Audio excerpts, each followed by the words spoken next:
Let's share some tips for having that conversation. I'd like to start with induction therapy, which is the first line of treatment for patients. What questions should patients ask when choosing therapy early in their diagnosis? Yeah, that's a great question. It's of course, it's really the patient priorities, I would say. So one of the things that I like to discuss with patients is number one, what are the things that they value? And that's a hard question to ask without any qualifiers. So one of the things that I often ask patients to think about is first of all, the number of visits to the medical center.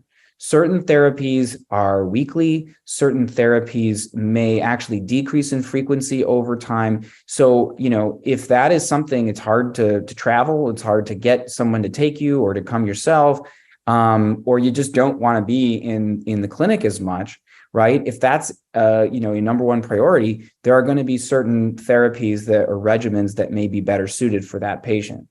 If somebody says, I don't care how many times I have to come, my goal is the deepest response possible, you can think about things from that standpoint. I mentioned side effects. What are the things that are, scary to you and personally as a patient? Some people may look at that neuropathy, as I mentioned, and say, no way, that sounds horrible. I can't do my job.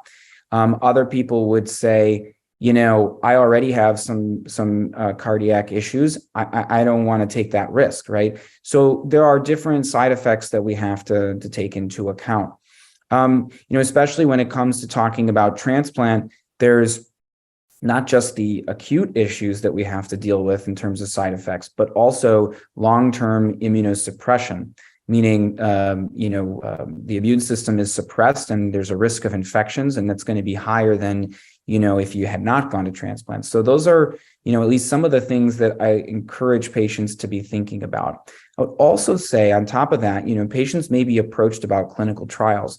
And, I work at a university where we really value enrolling patients in clinical trials, but that they do come with some inconveniences as well, even though I think they really help to advance the field forward and sometimes offer patients options they wouldn't normally be able to get. But, there are typically more visits associated with that, more evaluations, more blood draws, more bone marrow biopsies. So those are things that, you really have to take into account.